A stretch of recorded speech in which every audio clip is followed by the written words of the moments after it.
오늘 하나님께서 우리에게 주신 말씀은 누가복음 5장 1절에서 11절까지 말씀입니다. 누가복음 5장 1절에서 11절.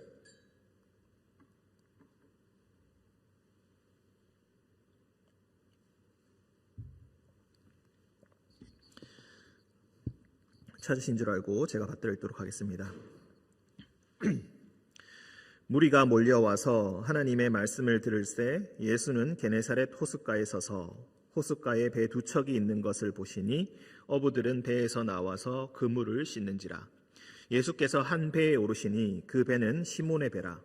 육지에서 조금 떼기를 청하시고 앉으사 배에서 무리를 가르치시더니 말씀을 마치시고 시몬에게 이르시되 깊은 데로 가서 그물을 내려 고기를 잡으라. 시몬이 대답하여 이르되 선생님, 우리들이 밤이 새도록 수고하였으되 잡은 것이 없지만은 말씀에 의지하여 내가 그물을 내리리이다 하고, 그렇게 하니 고기를 잡은 것이 심이 많아 그물이 찢어지는지라. 이에 다른 배에 있는 동무들에게 손짓하여 와서 도와달라 하니 그들이 와서 두 배의 채움에 잠기게 되었더라. 시몬 베드로가 이를 보고 예수의 무릎 아래에 엎드려 이르되 주여, 나를 떠나소서, 나는 죄인이로소이다 하니, 이는 자기 및 자기와 함께 있는 모든 사람이 고기 잡힌 것으로 말미암아 놀라고 세베대의 아들로서 시몬의 동업자인 야고보와 요한도 놀랐습니다. 예수께서 시몬에게 이르시되 무서워하지 말라. 이제 후로는 네가 사람을 취하리라 하시니 그들이 배들을 육지에 대고 모든 것을 버려두고 예수를 따르니라. 아멘.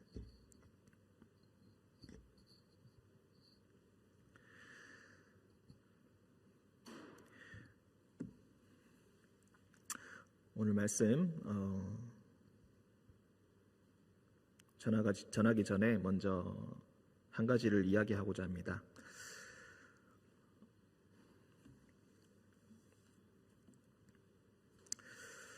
지지난주 주일부터 그 전으로 몇 주 동안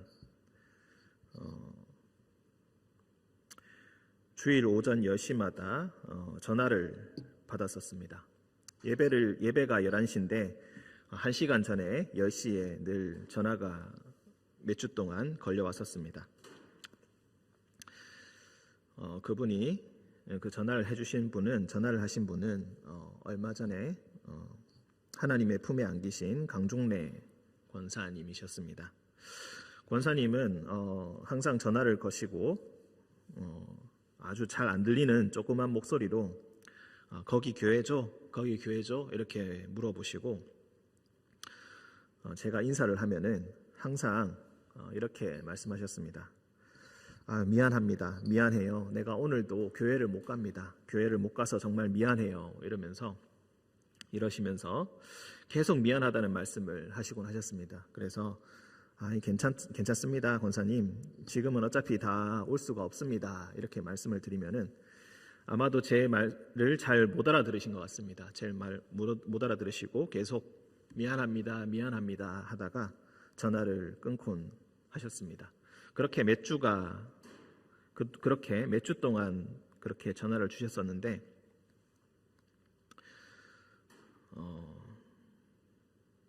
갑자기 세상을 떠나셨다는 그 소식을 듣고 참 많이 놀라고 마음이 황망했던 그런 기억이 납니다.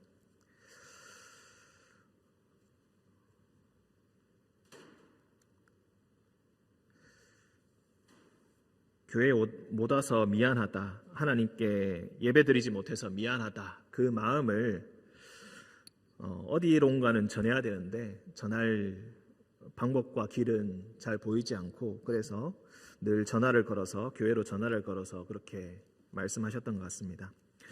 하나님께서 그 고운 마음씨, 그 미안한 마음씨, 그 따뜻한 그 마음씨를 주님께서 이미 아시고 우리 권사님을 두 팔 벌려 잘 맞아주셨으리라 믿습니다.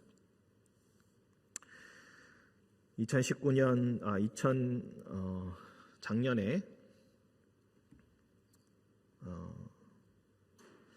재작년 3월이었던 것 같습니다. 재작년 3월에 지기혁 집사님께서 돌아가시고 대전 국립현충원에 거기서 하관 예배를 진행했는데 그때 권사님께서 다리가 아프다고 하시면서 하관 예배 그 자리에 있지 않으시고 조금 멀리 떨어져서 그 잔디밭에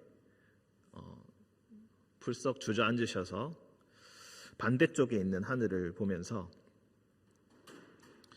눈가가 촉촉해진 채로 반대편 하늘만 하염없이 바라보고 있던 그 모습이 어제 일처럼 참 생생하게 남아 있습니다.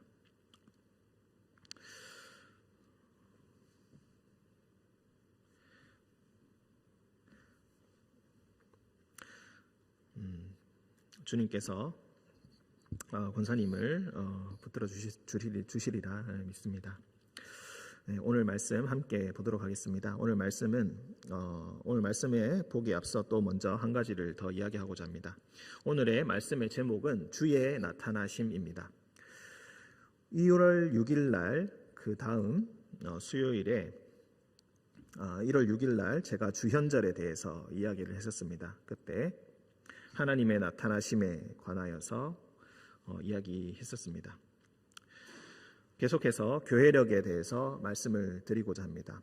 우리는 세상의 시간은 한 해의 시작이 1월부터 시작이지만은 기독교인들 즉 교회력으로 따지면은 새해의 시작은 12월부터입니다.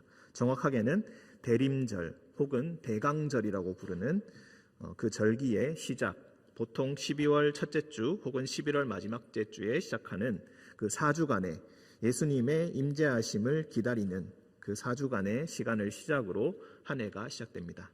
그리고 12월 25일 성탄절이 시작되고 성탄절부터 시작하여서 1월 6일 주현절까지 성탄절 기간으로 지킵니다. 우리는 성탄절이 12월 25일 크리스마스 하루라고 생각하지만 그 12월 25일 그 이후로부터 성탄절 후 첫 번째 주일 예배, 두 번째 주일 예배라고 해서 성탄절을 약 2주가량 그렇게 지키곤 합니다. 그리고 1월 6일부터 이제 주현절인데 주현절은 주님께서 나타나셨다. 그런데 단순히 주님께서 이 세상에 태어나셨다라는 의미가 아니라 자신의 하나님의 아들로서 자신의 사명을 감당하시고 즉 사탄으로부터 광야에서 시험을 받으시고 갈릴리에 하나님의 말씀, 하나님의 나라를 전파하기 위해서 나타나셨던 바로 그날부터 시작하여서 주현절, 즉 주현절로 그렇게 지키고 있습니다. 하나님의 현현하심이 바로 예수 그리스도 안에 나타나셨다라고 해서 1월 6일부터 주현절 절기로 지킵니다. 주현절은 사순절이 시작될 때까지 주현절로 계속해서 지킵니다. 보통 7주에서 9주, 길게는 9주까지 이렇게 지키는데 그때 그 해의 달력마다 그렇게 다르게 설정이 되곤 합니다. 주현절 첫 번째 주일과 또 마지막 주일은 또 특별한 주일로 그렇게 지키곤 합니다. 하나님의 나타나심 돼서 특별한 주일로 그렇게 지키면서 예수님께서 갈릴리에서 하나님의 사역을 감당하시던 기간이 바로 지금의 기간입니다. 이제 곧 시간이 지나면은 주현절 기간이 다 지나면 사순절이 다가옵니다. 사순절은 40일 동안 지키는 것이고 주일을 제외하고 지킵니다. 그리고 사순절이 끝날 때는 성금요일, 예수님께서 십자가에 달리신 바로 그날, 성토요일, 그리고 그 다음 주가 바로 부활절이 됩니다. 그리고 부활절부터 시작해서 성령 강림주일, 즉 오순절이라고 부르는 그때 기간까지 부활절 기간으로 지키게 되고 부활절 이후에 마가의 다락방에 120명의 제자들이 모여서 기도하다가 성령을 받은 바로 그때를 오순절로 지칭하여서 그 이후로부터는 성령 강림 주일 후 첫 번째, 두 번째, 세 번째 주일로 계속해서 지킵니다. 보통 24주에서 26주까지 그렇게 길게 지키는 기간인데 이 기간을 보통은 비절기 기간이라고 부르기도 합니다. 그렇게 그 기간이 또 끝나면은 다시 대림절이 돌아오고 또 한 해가 그렇게 지나가는 것입니다. 1년의 시간을 예수 그리스도의 예수 그리스도의 시간에 맞추어서 살아가는 것이 바로 교회력입니다. 그것을 지키면서 예수님과 늘 동행하면서 예수님의 삶을 묵상하는 것이 바로 교회력의 목표인 것입니다. 오늘도 이 주현절 예수 그리스도께서 우리에게 나타나셨던 것의 그 의미와 그 사건들에 대해서 함께 묵상하고자 합니다. 오늘 말씀은 우리가 너무나 잘 알고 있는 말씀입니다. 베드로에게 나타나셔가지고 물고기를 많이 잡히게 하시는 바로 그 사건입니다. 요한복음 21장에서도 똑같은 사건이 나오는데 그 시간이 많이 차이가 있습니다. 그때는 예수님께서 이미 십자가에 죽으시고 부활하신 이후에 나타나셨던 사건이고, 오늘 말씀은 예수님께서 갈릴리에서 사역을 하실 때 나타나셨던 그런 사건입니다. 11절에 보시면은 그들이 배들을 육지에 대고 모든 것을 버려두고 예수를 따랐다라고 합니다. 이 구절을 근거로 해서 우리는 그들이 비로소 그때야 예수님의 제자가 되었다라는 뜻으로 이해할 수가 있겠습니다. 여기서 따른다, 예수를 따른다라는 이 표현이 그 사람의 제자가 된다라는 뜻을 함축하고 있기 때문에 그렇습니다. 그런데 성경을 조금 더 자세히 읽어보시는 분들이라면은 조금 우리가 다른 것을 느낄 수가 있습니다. 앞서 보시면은 우리가 여기서 5장에서 우리가 오늘 본문의 주인공은 시몬 베드로입니다. 시몬 베드로, 야고보와 요한은 나오기는 나오는데 단역처럼 말도 없고 그냥 놀라는 역할로만, 주변 인물로만 나옵니다. 잠시 앞장을 넘겨보시면은 38절, 4장 38절에 보면은 예수께서 일어나 회당에서 나가서 시몬의 집에 들어가시니 시몬의 장모가 중한 열병을 앓고 있는지라 사람들이 그를 위하여 예수께 구하니 예수께서 가까이 서서 열병을 꾸짖으신데 병이 떠나고 여자가 곧 일어나 그들에게 수종드니라 라고 되어 있습니다. 이 말씀을 보면은 시몬의 지금 장모를 고쳐주신, 베드로의 장모를 고쳐준 사건이 여기서 나옵니다. 시몬의 장모가 고침을 받고 난 그 이후에 시몬은 이 뒤에서 예수님을 또 만나게 되고 예수님의 제자가 됩니다. 마가복음과 우리가 헷갈리는 이유는 마가복음과 마태복음에서는 예수님의 제자가 되는 그 시점이 베드로가, 그리고 야고보와 요한이, 그리고 오늘 말씀에는 나오지 않지만 안드레가 예수님의 제자가 되는 그 장면이 그 전에 나오기 때문입니다. 마태복음과 마가복음에서는 시몬의 장모가 고침을 받기 전, 즉 그 전보다 가버나움에 있는 회당에서 귀신 들린 자를 고쳐주시기 바로 그 이전에 이미 베드로와 안드레를 제자로 부르시고, 베드로와 안드레는 형제입니다. 둘을 먼저 제자들로 부르시고 그 다음에 더 가시다가 야고보와 요한을 만나서 또 그 두 형제를 자신의 제자로 따르게 하십니다. 나를 따르라 라는 그 명령으로 그들을 따르게 하십니다. 내가 너희를 사람을 낚는 어부가 되게 하겠다라는 그 말씀과 함께 그렇게 그들을 자신의 제자로 맞이하시게 되는 것입니다. 그러니까 마태복음과 마가복음에서는 베드로가 예수님의 제자가 되고 난 그 이후에 자신의 장모님이 예수님으로 말미암아 치유를 받게 되는 그런 사건을 경험하게 되는 것입니다. 그런데 오늘 말씀에 누가복음을 보면은 누가복음에서는 그 장면이 빠져 있습니다. 베드로와 안드레, 야고보와 요한을 제자로 부르시는, 제자를 따르게 하시는 그 부분이 빠져 있고, 시몬의 장모가 열병을 예수님으로부터 치유받고 난 그 이후에 비로소 제자로 부름을 받게 되는 것입니다. 왜 이렇게 두 순서가 차이가 날까? 그것에 관해서는 아마도 저랑 성경 공부를 같이 하셨던 분들은 그 이유에 대해서 잘 알고 계시리라 믿습니다. 오늘은 마가복음과 마태복음은 먼저 일단 배제를 하시고 누가복음의 순서에 따라서 말씀을 함께 묵상하고자 합니다. 베드로는 예수님께서 기적을 행하시는 모습을 보았습니다. 자신의 가족을 고쳐주었습니다. 그러면은 예수님을 그때부터 제자로서, 스승으로서 모시는 것이, 예수님을 스승으로 모셔서 자신이 그의 제자가 되는 것이 어떻게 보면 당연한 순서가 아닌가라고 생각이 됩니다. 그런데 예수님께서 장모님을 그 중한 열병에서부터 고쳐주셨음에도 불구하고 베드로는 즉시 믿지 아니하고 베드로는 이미 나가서 또 다른 곳에서 지금 물고기를 잡고 있습니다. 밤이 새도록 물고기를 잡았다고 했지만은 밤이 새도록 그는 아무것도 잡지를 못했습니다. 열심히 먹고 살기 위해서 애를 쓰고 노력했지만은 아무런 소득이 없었고 남은 것은 피곤함과 허탈함밖에 없었습니다. 그래도 내일 준비를 안 할 수는 없습니다. 그래서 배에서 올라와서 육지로 올라와서 그물을 씻고 있었습니다.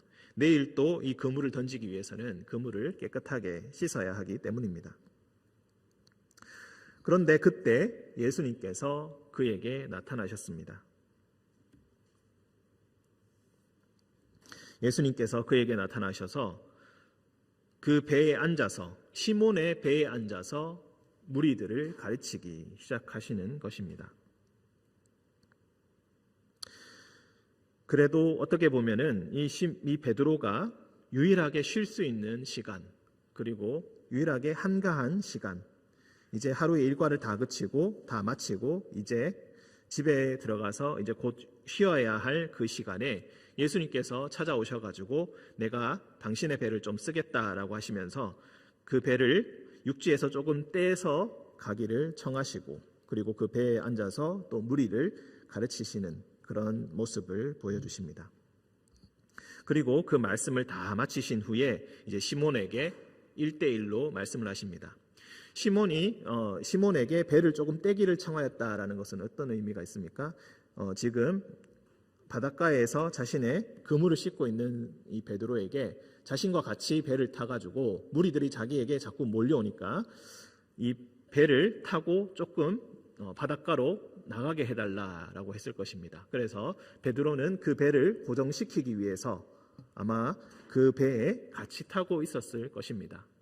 이제 일을 다 마치고 이제 집에 들어가서 쉬어야 되는데 너무 피곤한 상황인데 밤이 새도록 일을 했는데 예수님께서는 굳이 자신을 따라서 그렇게 하라고 하셨고 그리고 말씀을 다 듣게 하셨고 그리고 말씀 그 이후에 이제 시몬에게 1대1로 지금 말씀하시고 계신 것입니다. 깊은 데로 가서 그물을 내려서 고기를 잡아라. 이제 내일 밤에 또 고기를 이제 잡아야 되는데 내일 밤에 고기를 잡기 위해서는 지금 들어가서 빨리 좀 쉬어야 되는데 예수님께서는 지금 가라고 말씀하십니다. 더군다나 깊은 곳으로 가서 고기를 잡으라고 말씀을 하십니다. 예수님의 명령은 언제 어디서 올지 우리가 알지 못합니다.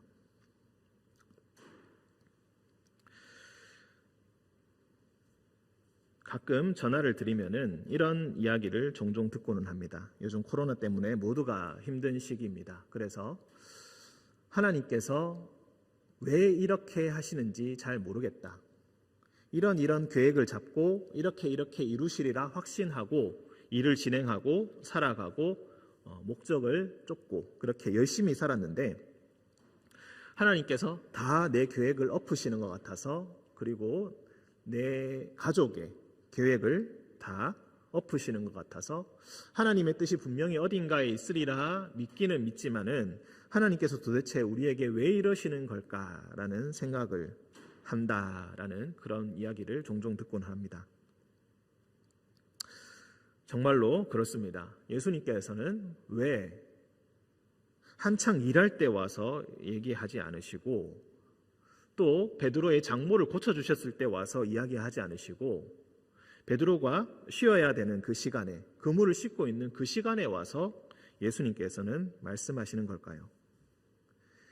자신의 일상적인 삶을 살아가고 있는데 왜 그 타이밍에 어긋나게 자신의 계획표에 어긋나게 예수님께서 찾아오셔서 그를 멈추시고 그의 삶의 걸음을 잠시 멈추게 하시고 자신의 말을 듣게 하시고 그 다음에 기적을 보여주시는 것일까요? 그것은 우리가 하나님에 대해서 예수님에 대해서 종종 오해하고 있기 때문이고 잘못 알고 있기 때문이고 내 마음대로 생각하고 있기 때문입니다. 우리는 우리의 계획에 따라서 예수님을 우리의 삶의 배 위로 초청하려고 합니다. 이 배가 무사히 잘 갈 수 있도록, 내가 생각했던 그 목적지에 잘 갈 수 있도록, 그것이 당연히 주님의 뜻이겠거니라고 생각하면서 그렇게 예수님을 우리 삶에 초청한다고 그렇게 생각하고 있습니다. 그것은 하나님을 섬기는 것이 아니라 하나님을 오해하고 있는 것이고 예수님을 제대로 알고 있지 못한 것입니다. 우리가 앞서 찬양에서도 이렇게 고백했습니다. 내 임금 예수 내 주여라고 이렇게 고백했습니다. 말로는 주여 주여라고 하지만 하나님을 전혀 내 삶의 주인으로 모시지 못하고 있습니다. 만약에 예수님께서 내 삶의 주인이시라면 왜 내 뜻대로 하는 것이 하나님의 뜻이라고 생각을 하십니까? 하나님의 뜻이 어디 있는지는 우리가 알지 못합니다. 우리는 그것을 알지 못하고 다만 기도하면서 이것이 하나님의 뜻이 아닐까라고 생각하면서 자신의 계획을 세우고 자신의 삶을 신실하게 살아가고자 노력할 뿐입니다. 하지만 하나님께서 만약 그것이 잘못되었다고 여기시면 하나님께서는 능히 우리의 주인으로서 우리의 걸음을 멈추시게 하실 수 있는 분입니다. 하나님은 자신의 계획표에 너희들을 내가 초청한다라고 말씀하고 계시지 너의 계획표에 내가 너의 여정에 따라서 내가 너의 배에 올라타겠다라고 말씀하고 계시지 않습니다. 예수님께서는 주인으로서 우리를 부르십니다. 우리가 가장 응답할 수 없다고 여기는 그 시간, 내가 준비되지 않았다고 여기는 그 시간, 에이 설마 이 시간에 예수님께서 오시겠어라고 하는 바로 그 시간에 예수님께서 오십니다. 그를 따르고 있는 수많은 무리들, 그를 따르고 있는 수많은 제자들을 우르르 이끄시고 우리에게 오셔가지고 너도 내 말을 들어야 한다, 너도 내 말을 들어야 하니 내가 너의 배에 잠시 올라타겠다 라고 말씀하시면서 자신의 말씀을 듣게 하시고 자신의 권능과 자신의 능력이 어떤 것인지 우리에게 보여주고 있는 것입니다. 베드로는 이미 자신의 장모를 통하여서 예수님의 권능을 체험하였습니다. 그 기적을 경험했습니다. 하지만 그게 그의 삶에 어떤 영향을 끼쳤습니까? 지금 예수님의 말씀을 듣기 전에, 예수님과 1대1로 만나기 전에 그 기적은 아무 소용이 없었습니다. 예수님께서 열병을 고치셨을 때 바로 그때 자신의 모든 것을 내버려 두고 예수님을 따르지 않았습니다.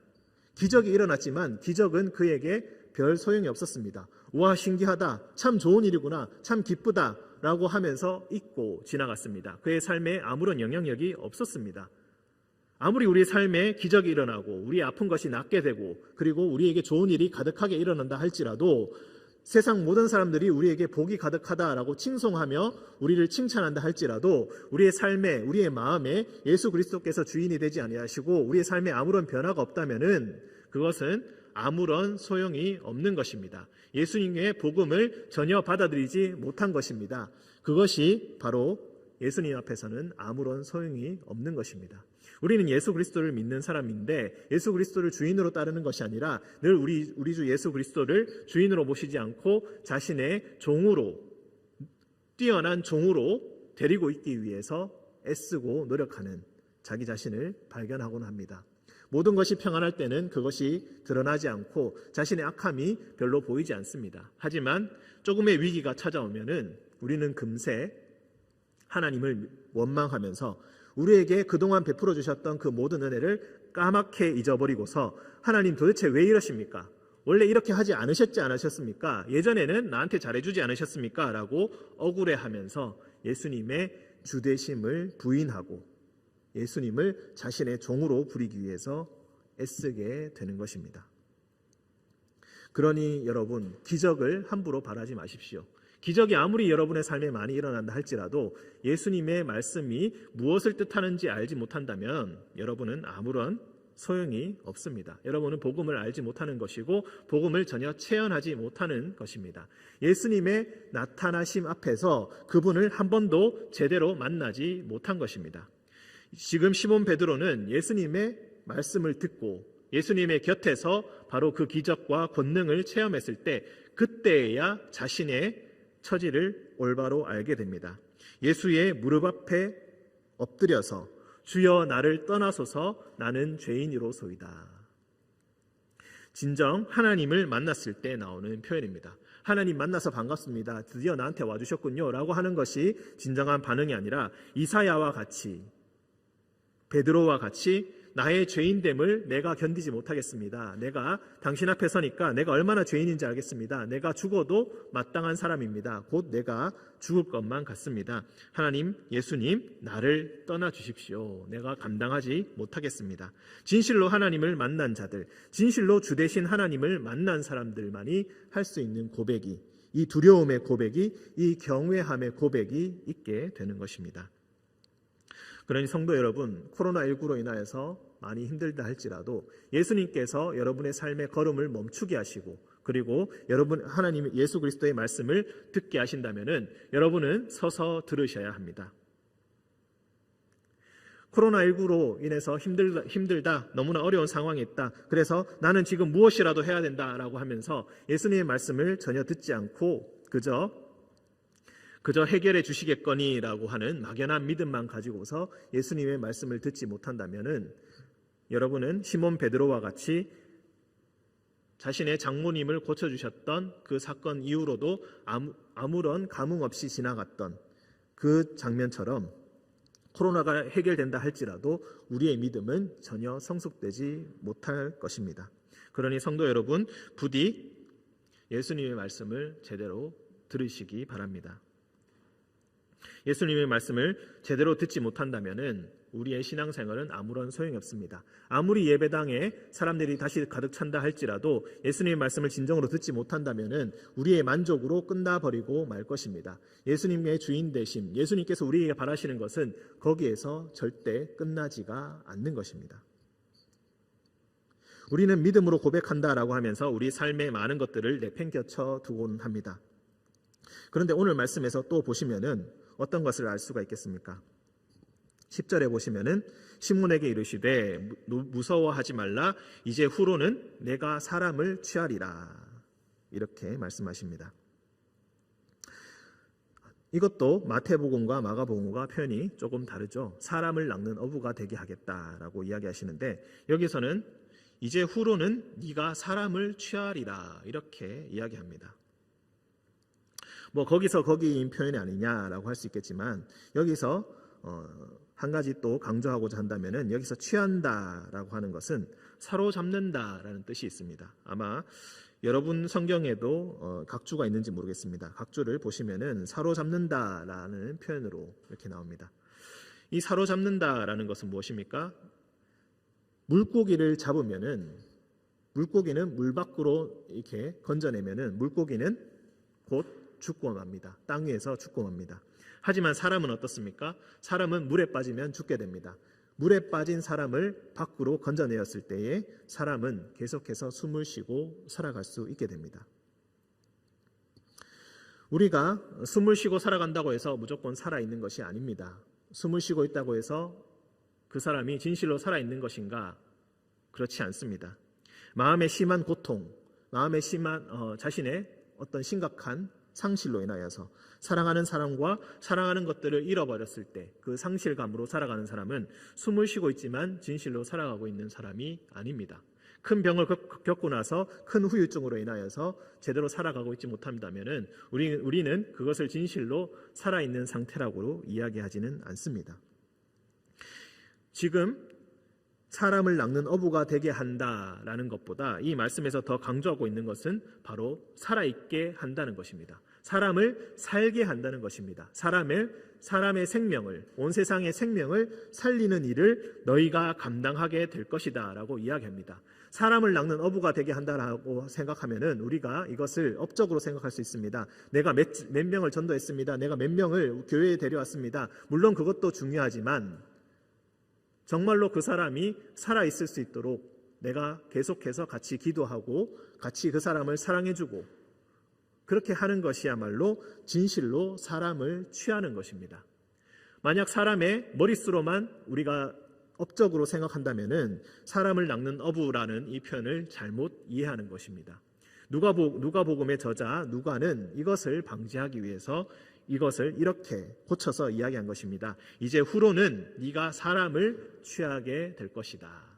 사람을 살리는 일을 해야 할 것이다.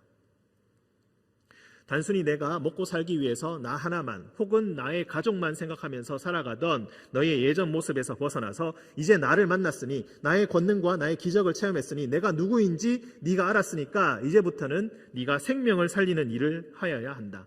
너와 너의 가족에게만 갇혀 있었던 너의 좁은 시야를 버리고 이제 넓게 이 세상을 바라보면서 너가 사람을 살리는 일을 하게 될 것이다.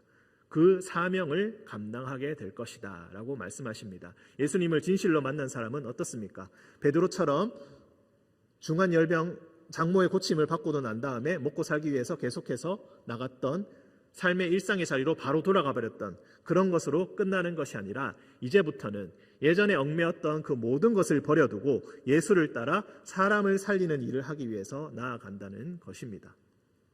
이것이야말로 예수를 진실로 만난 사람, 주님의 현현하심, 예수님의 나타나심을 본 사람들이 하는 행동입니다.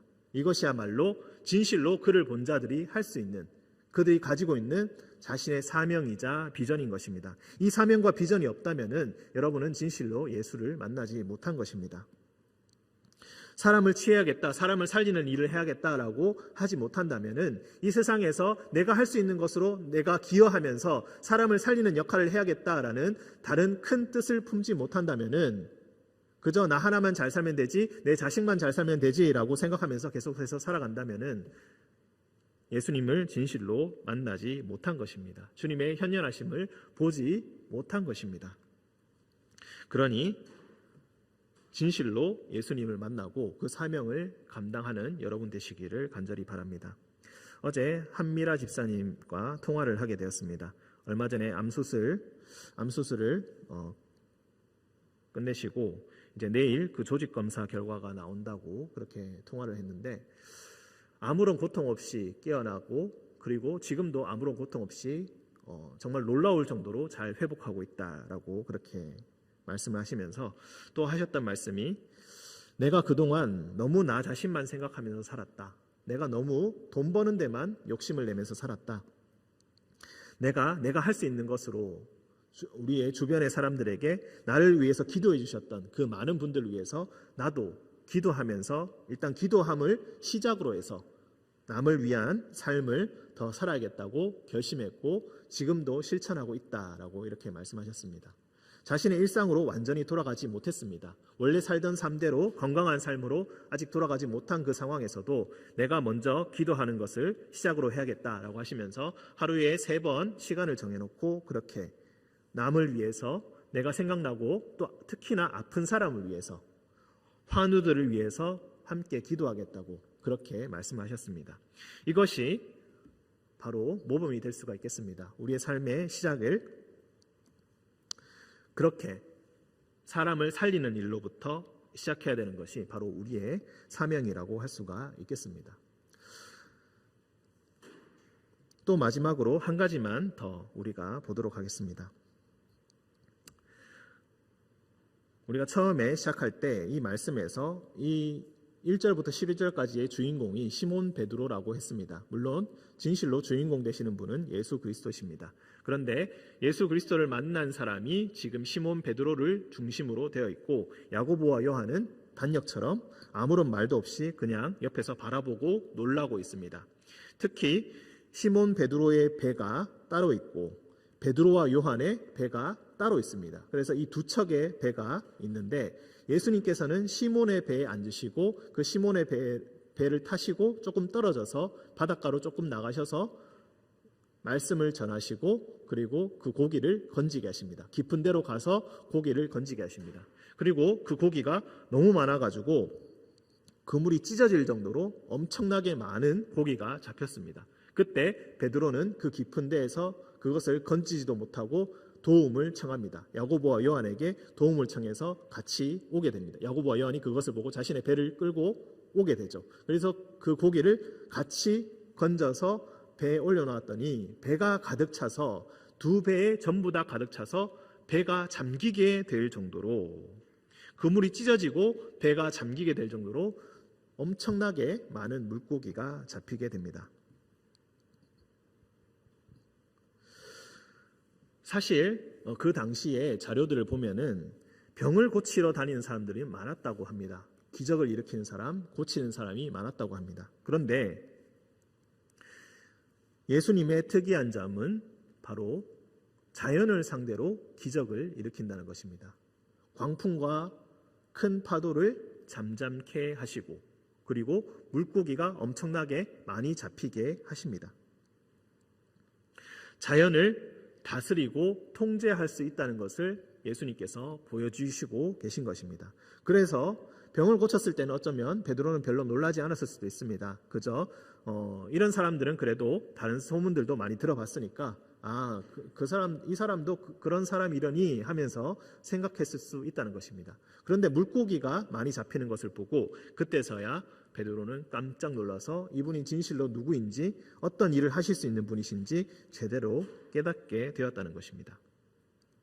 어쨌든 정말로 중요한 것은 지금 야고보와 요한이 배를 끌고 같이 와서 그것을 같이 실었고 같이 놀랐고, 그리고 같이 예수님을 따라 모든 것을 버려두고 예수님을 따라 제자가 되었다라는 것입니다.